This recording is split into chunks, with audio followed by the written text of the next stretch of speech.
మిత్రులారా, ఈ press meet పెట్టడానికి ప్రధాన కారణం ఇటీవల కాలంలో సుప్రీంకోర్టు ఒక దళిత క్రైస్తవుల మీద ఒక తీర్పు ఇచ్చింది. దానిని పునఃసమీక్షించాలని బహుజన్ సమాజ్ పార్టీ అవనగడ్డ ఇన్ఛార్జిగా చెబుతూ ఉన్నాను. ఈ దళిత క్రైస్తవులు అనేటువంటి వాళ్ళు ఈ యొక్క క్రైస్తవ మతంలోనికి ఈ భారతదేశ మూలవాసులు ఎందుకు వెళ్ళారంటే, మనుస్మృతి వలన ఊరికి దూరంగా, ఊరు అంటరాని వాడిగా,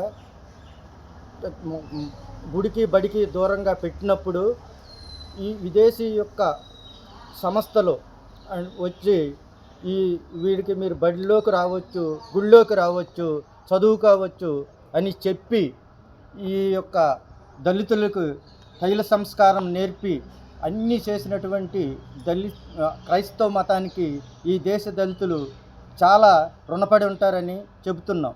ముఖ్యంగా ఈ భారతదేశంలో 1931 సంవత్సరంలో డాక్టర్ బాబాసాహెబ్ అంబేద్కర్ గారు దళితులకు ఈ యొక్క రాజకీయ రిజర్వేషన్ తీసుకొచ్చినప్పుడు గాంధీ గారు కమ్యూనల్ అవార్డును రద్దు చేయడానికి అమర నిరాహార దీక్ష చేసి ఒకసారి మోసం చేస్తే 1950 సంవత్సరం రాష్ట్రపతి ఉత్తర్వుల ద్వారా మరి దళిత క్రైస్తవుల్ని మామూలుగా క్రైస్తవ మతం తీసుకుంటేనే దళితులకి ఎస్సీ హోదా ఇవ్వాలని చెప్పి ఒక ఆర్డినెన్స్ తీసుకొచ్చారు.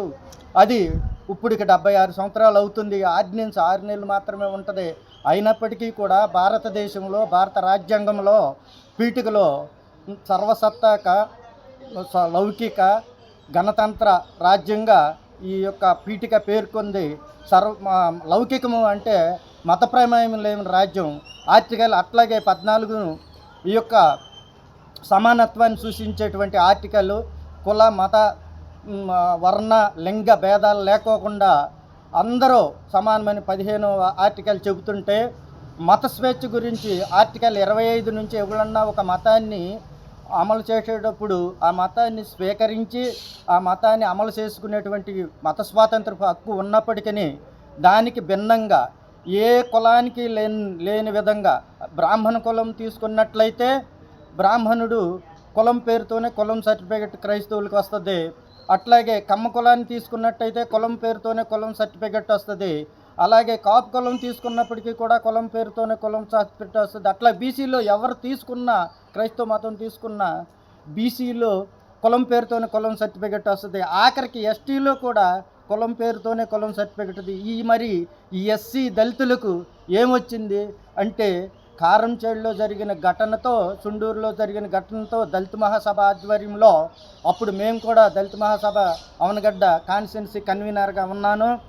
ఆ కత్తి పద్మారావు గారు, బొజ్జ తారకం గారి నాయకత్వంలో 1989 ఎస్సీ ఎస్టీ అట్రాసిటీ కేసు ఆ యొక్క చట్టం వచ్చింది. ఆ చట్టాన్ని నిర్వీర్యం చేయటానికి ఇప్పుడు వచ్చినటువంటి తీర్పుగా మేము భావిస్తున్నాం. ఇదంతా కూడా ఆర్టికల్ 19 ప్రకారమే, భావ ప్రకటన స్వేచ్ఛ ప్రకారంగా నేను మాట్లాడుతున్నాను.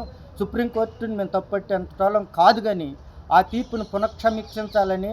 ఉదాహరణకి ఒక గొడవ జరిగిందంటే దళిత వాళ్ళలోకి వెళ్ళి హిందూ మాల నా కొడకో, లేక ఈ హిందూ మాదిగ నా కొడకో, లేదా క్రైస్తవ మాల నా కొడకో అని అందరూ కులం పేరుతోనే దూషిస్తారు. అందరికీ కులం పేరుతోనే కులం సర్టిఫికెట్టు ఎలా ఇస్తున్నారో దళితులకు కూడా కులం పేరుతోనే కులం సర్టిఫికెట్ ఇవ్వాలి. 1950లో ఇచ్చినటువంటి రాష్ట్రపతి యొక్క ఆర్డర్స్ని పునఃసమీక్షించి 1956 సంవత్సరంలో మరి సిక్కు మతం తీసుకున్నటువంటి దళితులకు ఎస్సీ హోదా ఇచ్చారు.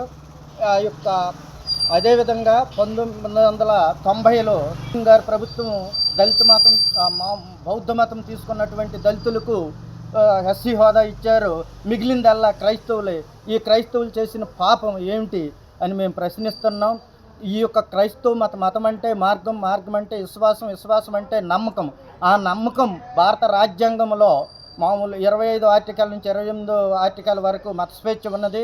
ఆ మత స్వేచ్ఛకి, ఆ యొక్క సమానత్వానికి వ్యతిరేకంగా ఈ వచ్చిన తీర్పుగా మేము భావిస్తూ, ఈ యొక్క రాజ్యాంగాన్ని